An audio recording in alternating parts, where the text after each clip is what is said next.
Let's kick off this brand new year with a horror movie. Let's get into it.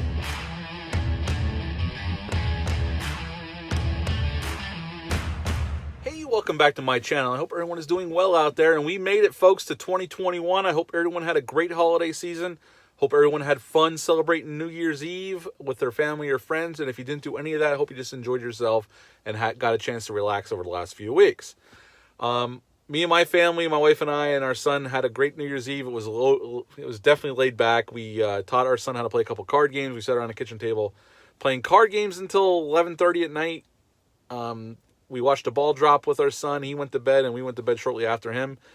But it was fun. My wife and I got to indulge ourselves in some alcoholic beverages, and it was just a nice evening at home with my family. So I can't complain there. But we are back to work and for more reviews. Now, I know I did Wonder Woman 1984 during my break. If you want to see that review, just scroll on down. It's the last review I did. And I know I said before I went on break that I was going to do more Canon Films goodness, and we are going to do that. Matter of fact, later this week, I'm going to have out Missing in Action 2, The Beginning. I'm going to do that one this week. I have Messenger of Death with Charles Bronson coming up over the next few weeks. Assassination with Charles Bronson coming up.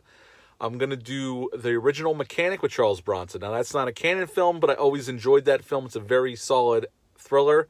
And I'm also going to do Lone Wolf McQuade with Chuck Norris. That's not a Canon film either, but it's close. It's just like a Canon film from the 80s, just it wasn't made by Canon Films. But also while I was off, I got the idea. I want to take a trip through the woods, folks, to 90s thriller territory. And I came up with some titles I'm going to review over the next coming weeks. And the titles are The Hand That Rocks the Cradle. I love that film. I haven't seen it in forever, but I'm going to watch that and review it. Pacific Heights. I like that film as well. It's been a while since I've seen that one, but it has a great performance by Michael Keaton. He plays this scumbag in that film, and he's terrific in the role. Wild Things with Neve Campbell and Denise Richards. I saw that in the theaters back in 97 when it was released with a girl I was dating at the time, and I've always liked that. It's actually a pretty good movie. I know at the time there was a big deal over the sex scenes in it, but really it's actually a pretty decent thriller. And I'm also going to do The Crush with Alicia Silverstone. I've always liked that film as well, and I'm gonna do a review on that one as well. Plus, I want to go through the whole Dirty Harry franchise. I have the Blu-ray box set at home. I'm going to do each film in that franchise. As a matter of fact, I like each film in the Dirty Harry franchise. Obviously, not everyone is as good as the first one, but those films are solid police thrillers, and we're going to do a deep dive on those films as well. And I'll also throw a horror film in there, here and there. And if anything new comes out that catches my eye, I'll do that as well. But today we're going to talk about a little film called Body Parts from 1991. Me and my buddy Dale get together about once a month on a Friday or Saturday night, and we just watch movies, drink beer, and bullshit. Because he's a movie geek like myself. And he was over at my house this past weekend, and we had done a double feature of Race with the Devil and Spellbinder. And I threw this on, and he had never seen it. So it was a good time for me to revisit it. I own it on iTunes. And it's a movie I've watched many times over the years. Since it got released on VHS, I rented this many times from my local video store. And before I go any further, I want to give a shout out to Dale's podcast. Him and his buddy Chuck have a podcast called Bat and Spider. I know I've mentioned him before, but they just dropped yesterday their episode on Beastmaster. So if you're a big fan of that Don Coscarelli film, check it out. It just got dropped yesterday. You can find Bat and Spider podcast and wherever you get your podcasts. Those guys are awesome. Check them out.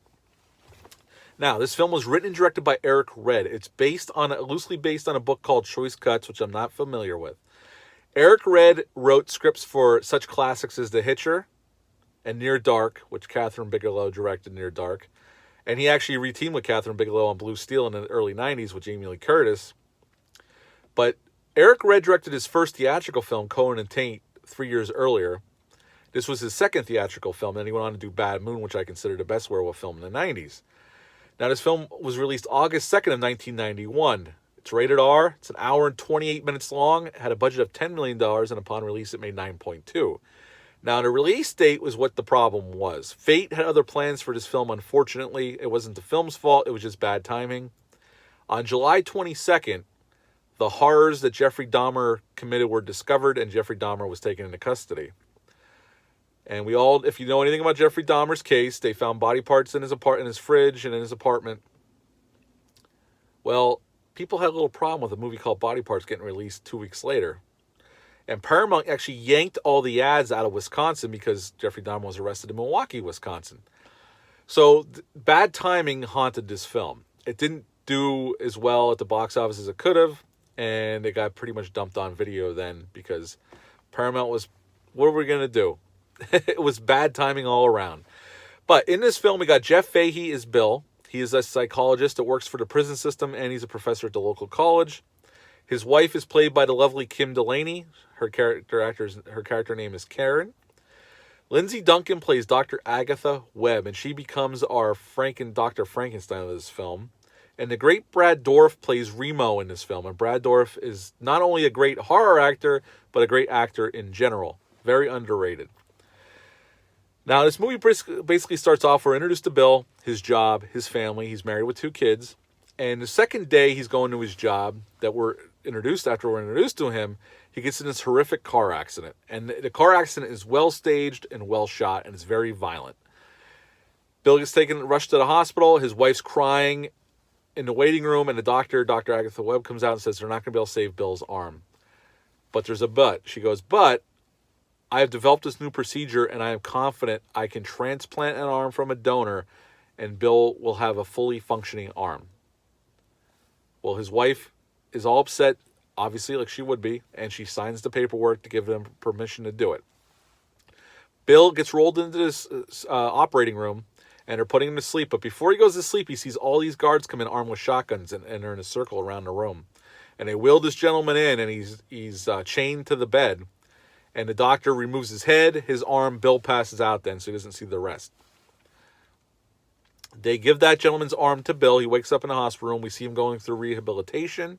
Then he goes home once he gets full use of his arm, and he's very grateful to the doctor. But not soon after he gets home, he starts seeing weird visions in his mind, like in his head. And he's having strange nightmares. And then one day he's wrestling with his son, and he gives his son a backhand, which he never would have done previous to that. And one night while he's sleeping, his arm goes over and starts choking his wife. And almost chokes her to death. So Bill starts doing research on the arm. He takes its fingerprints and gives it to the police to see whose arm it is or was. And he finds out that it's this violent serial killer that he got. That's the arm he got. Not only did he get an arm now, Brad Dourif's character, Remo, got the other arm, and this other gentleman got the legs. So he sets out to meet with these gentlemen, see if they're having any adverse reactions to this procedure. And they're like, blow it off. They're like, no, it's great, because Brad Dourif's character's happy. He's a painter, and he's actually selling paintings now, finally, and he's making money. The other guy's happy he can play basketball again because he likes playing basketball. So they're kind of not, they become friendly with Bill, but they're not on his side with, questioning, why they're having issues. Like, they're all for it, that they're able to do things they weren't able to do before. But they each start getting killed in gruesome ways, and whoever's doing it is taking the body parts back. Well, Bill finds out that the serial killer's head was transplanted on somebody, and now he's going back and collecting all his body parts. And Agatha Webb is in on it because she wants to put him back together and see if she can do it and he'll survive. Mad scientist, Dr. Frankenstein type stuff. At the end, we have the showdown in the hospital, and Bill kills the serial killer and shoots all his body parts and kills Agatha Webb, and that's the end of the body parts. This movie's very to the point and direct, like a lot of Eric Red films. There's not a lot of fat here. He sticks with the story he's trying to tell. Now, I can see how it does go in the heightened territory. Now, Eric Red and everybody plays it straight across the board. They're not winking at the camera. They're not making fun of the story at all. But it is over the top by the end of the film. Like, it's getting to the level of absurdity. So you got to be along for the ride, which I am every time I watch it. I can sit down and enjoy this film from beginning to end. It gets quite gory at times, and the gore effects are done really well. All the action's well shot. Eric Red shoots the shit out of this film. All the actors are doing awesome in this film. They take it very seriously. But I can see how some people have a problem with this film being way over the top. And it is basically a variation of the Frankenstein story, along with a little bit of social commentary on getting, appendages transplanted from somebody to you. So I could see it, but they don't spend enough time on it. That's one of the downfalls. Like, I would have liked to have been with Bill a little bit longer as he goes down this dark journey of why he's having side effects to the operation, why he's seeing images of his head as a serial killer saw, why he was alive. Why would that happen? They go into just very little, but the movie's so short, the movie just takes off then for the ending. Like, we get like all this action, these kills, and it's the end of the film. So we don't get too many answers or spend that much time with Bill. But I really like this film. I would give Body Parts a 7.5 out of 10. 7.5 out of 10 for Body Parts. If you ever seen this film, leave a comment down below. Let me know. Hit the thumbs up. Hit the subscribe button. Share this video. I greatly would appreciate that. I hope everyone is doing well out there. I will be back later in the week with Missing in Action 2, The Beginning. Thanks. Have a great day.